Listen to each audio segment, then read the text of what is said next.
ఇప్పుడు మీరు కూడా ఫైన్ ఆర్ట్స్లో అట్లీస్ట్ వేలు పెట్టాలి అని అనిపించినప్పుడు మీకు ఒక ఆపర్చునిటీ దొరికింది, చేశారు కదా. ఎందుకు నేర్పించకూడదు? ఇప్పుడు తల్లికే గురయ్యారు మీరు ఒక పాయింట్లో. నేర్పించేది కాదు, మీరు సూపర్ఫిషియల్గానే నేర్పిస్తారు, మూలాన్ని ఎప్పటికీ నేర్పించలేరు. సో మీరు నేర్పించకుండా డెమాన్స్ట్రేట్ మాత్రం చేయండి. ఏవైనా నేర్పించవచ్చు, రెండు నేర్పించడానికి వీల్లేదు. ఒకటి ఎలా జీవించాలి, ఒకటి ఎలా పెయింటింగ్ వేయాలి. ఎలా పెయింటింగ్ వేయాలో కూడా నేర్పించడానికి లేదు. There are no alphabets, how can you teach? English నేర్పించవచ్చు, బికాస్ ప్రపంచంలో ఎవరు నేర్పించినా ఆల్ఫాబెట్స్తో బిగిన్ చేస్తాడు. పార్ట్స్ ఆఫ్ స్పీచ్ వస్తాయి, ఆర్టికల్స్ వస్తాయి, ఆ తర్వాత పాస్ట్ ప్రజెంట్ ఫ్యూచర్ వస్తుంది, తర్వాత క్వశ్చన్ మార్కు, ఇవన్నీ వస్తాయి. There is a way. Violin నేర్పించవచ్చు, బేసిక్స్ ఎలా పట్టుకోవాలి, సా ఏంది, పా ఏంది, ట్యూనింగ్ ఏమిటి, దెర్ ఈజ్ ఎ వే. ఇక్కడ నేను వైలిన్ ఒక 6 months నేర్చుకొని బెంగళూరు వెళ్ళినా కంటిన్యూ చేయొచ్చు. పెయింటింగ్ మీ వల్ల కాదు. పెయింటింగ్ అనేది ప్రకృతి లాంటిది. మీకు ఎలా జీవించాలో తెలియదు, తెలుసుకోకూడదు. మీకు ఎలా జీవించాలో తెలియనన్ని రోజులు భలే జీవించారు మీరు. ఎలా జీవించాలో తెలుస్తున్న కొద్దీ తట్టకబడుతున్నాము. చిన్నపిల్లలు, వాళ్ళకి తెలియదు ఎలా జీవించాలో, బాగా జీవిస్తలేరా? ఇప్పుడు అమ్మ విషయంలో వస్తే మీరు అమ్మకి నేర్పించారు, అదే షేర్ అట్లీస్ట్ షేర్ చేసుకున్నారు. సో అట్లనే ఇంకెవరికైనా నేర్చుకోవాలి అలా జరుగుతుంది వాళ్ళకి, మీ చుట్టుపక్కల అలా జరుగుతుంది, కానీ నేర్పించే ఆస్పెక్ట్ లేదు. I'm demonstrating what I know. ఇప్పుడు నేర్పిస్తే ఏం జరుగుతుంది? బంధనం స్టార్ట్ అవుతుంది. నేను మీకు నేర్పిస్తున్నా, మీరు నేర్చుకోకపోతే నాకు కోపం వస్తుందా? ఎగ్జామ్ రావాలి కదా, ఎన్నిసార్లు చెప్పాలి నీకు? కానీ మీరు అతీతులు కదా, అందుకే దాని డెమాన్స్ట్రేషన్ అన్న ప్రక్రియ సేమ్.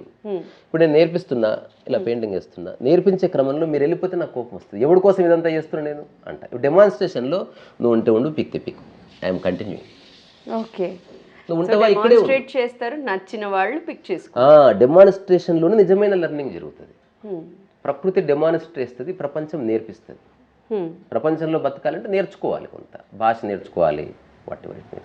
ఓకే, ఇప్పుడు అమ్మ పెయింటింగ్స్ అయితే మీరు అప్పుడప్పుడు సేల్కి పెడుతూ ఉంటారు. పెడతాను. సో మీరు వేసిన పెయింట్స్ ఏవైనా ఇప్పటిదాకా సేల్ చేసినవి ఉన్నాయి?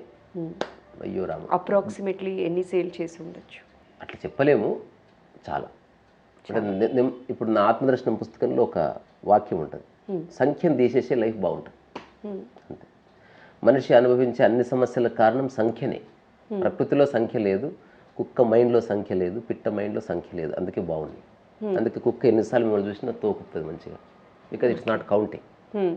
ఈరోజే మీరు పెంచుకున్న కుక్కే మిమ్మల్ని 6వ చూస్తే మళ్ళీ తోకుతుంది, because it's not counting. Remembering లేదు, మెమరీ లేదు. కౌంటింగ్ వచ్చిందా మెమరీ వస్తుంది. సో ఇప్పుడు నా కూడా కుక్క మీదడే కౌంటింగ్ పోయింది, తద్వారా నాకు ఎన్నో తెలియదు. నేను ఎప్పుడు ఒకటే ఫస్ట్ పెయింటింగ్ వేస్తున్నా. Every conversation is my first conversation. Every shake hand is my first shake hand. గతంతో సంబంధం లేదు. ఇప్పుడు నేను 100 అంటాను, 1000 అంటాను, పోలేదంటాను, డజంట్ మ్యాటర్. ఏం జరగాలో అది జరిగింది. సో డిస్కషన్ కంటిన్యూ చేసే మధ్యలో ఒక్కసారి మీకు నచ్చిన పాట ఏదన్నా ప్లే చేసి వినిపిస్తారండి?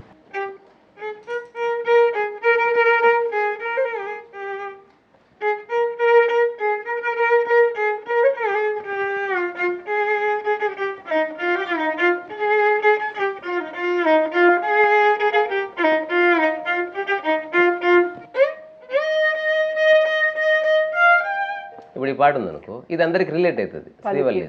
శ్రీవల్లి సాంగ్. వేణువై వచ్చాను భువనానికి, గాలినై పోతాను వదనానికి. కీరవాణి ఎంత బాగా కట్టాడు అసలు. నాట్ ఎగ్జాగరేటింగ్ అండి, ఆఫ్ ద రికార్డ్ మీరు మీకు నచ్చిన పాట ఏదన్నా ఉంటే చెప్పండి, ప్లే చేస్తాను అన్నప్పుడు నేను కాసేపు ఆలోచించాను, ఈ పాట అడుగుదాం అనుకున్నాను. కీరవాణి చాలాసార్లు సర్ప్రైజ్ చేస్తాడు అసలు. కీరవాణి అనిపిస్తుంది. మిరాకిల్స్ అండి ఇవన్నీ కూడా, నిజంగా అద్భుతాలనే చెప్పాలి. అందరిలో ఒక్కొక్కసారి ఒక డివినిటీ ఎంటర్ అవుతుంది, ఆ టైంలో గొప్ప గొప్ప పాటలు వస్తాయి. సో మీరు ఎప్పుడైనా జీవితంలో బాగా బాధపడిన సిచ్యువేషన్ ఏదైనా? బోల్డన్ ఉన్నాయా? అంటే ఊరికే నిర్ణయానికి రాలేదు ఇట్లా బతకాలని, అలాగని అవి గొప్ప గొప్ప సంఘటనలు వేరే వాళ్ళ దృష్టిలో కావు. నేను చెప్పాను అనుకో, ఇంతోటి దానికి అనుకుంటారు వాళ్ళు. నాకు ఇంపాక్ట్ అయింది. మిమ్మల్ని అలా ఇంపాక్ట్ చేసిన బోల్డ్ ఉన్నాయి. సిచ్యువేషన్ అండి? There are many moments can you where I became absolutely silent. అంటే లైఫ్ మీనింగ్లెస్, లేదా నేను లైఫ్ని మీనింగ్లెస్గా చూస్తున్నాను, లైఫ్ బాగానే ఉంది అంటే మిమ్మల్ని ఇలా ఆలోచింపజేసే సంఘటనలు అవి అని చెప్పచ్చా? చెప్పొచ్చు. అందరి జీవితాల్లో ఉంటాయి, కానీ వాళ్ళు అటెన్షన్ పే చేయకుండా స్కిప్ చేస్తారేమో, పెగ్గేసి మర్చిపోతారు దాన్ని. నేను మర్చిపోవట్లే. అసలు అది ఏమిటి, అసలు నేను ఎందుకు అక్కడ డిస్టర్బ్ అయినా, అంటే వాట్ ఈస్ ఇట్, ఆ కోర్ ఏమిటి అసలు, అంతే. ఇప్పుడు ఎగ్జాంపుల్, December 31st నైట్ శిల్పారామంలో బొమ్మలేసి 3,000 ఉన్నాయి. నేను ఇంకో ఫ్రెండ్ నడుచుకుంటూ వస్తున్నాం. తినడానికి తిండి దొరకలే మాకు, ఆటో దొరకలే. 2003-04 అక్కడి నుంచి బాగ్లింగంపల్లి నడుచుకుంటూ వస్తున్నాం. సో దీంతో పాటు ఎవడో బైక్ మీద పోతూ కేకలు వేసుకుంటూ నన్ను ఒక్కటి కొట్టాడు వెనక. సో అతనికి ఏం సంబంధం లేదు, నేను ఏ సమస్యలు ఉన్నానో వాడికేం తెలుసు. వాడు ఉన్నత స్థితిలో వాడు ఉన్నాడు, హ్యాపీ న్యూ ఇయర్ అని అరుస్తున్నాడు వాడు. కానీ నేను చాలా గాయపడ్డా, నాకు ఏడుపు వచ్చేసింది. అంటే ఇప్పుడు నాకు ఎన్నెన్ని గుర్తొచ్చాయంటే, నా దగ్గర ఒక బైక్ ఉంటే బాగుండేది, నాకు కొంత డబ్బు ఉంటే ఈ అర్ధరాత్రి పూట శిల్పరామంలో బొమ్మలు వేసుకుని బతకాల్సిన కర్మ ఏమిటి, ఇట్లాంటి 1,00,000 ఆలోచనలు వచ్చి కూర్చున్నారు. పోతలేవు అవి, ఏమంటారు కదా, ఏమంటారు, తేనెటీగలు ముసిరినట్టు ఎంత విదిలించినా దే ఆర్ నాట్ గోయింగ్ అవి. తర్వాత నేను ఫ్రెండ్, తర్వాత మధ్యన ఆకలి, ఆ హోటల్ వాడు మూస్తున్నాడు, వాడిని అడిగితే పెడతలేడాడు. 10 బజే ఖతం హోగా బంద్ హోగా అంటే ఏదో ఒకటి అమ్మ కుకుంబరం ఏదో ఒకటి ఉంటుంది. అంటే నయ్యే భాయ్ కలాజో ఓ బంద్ హోగా.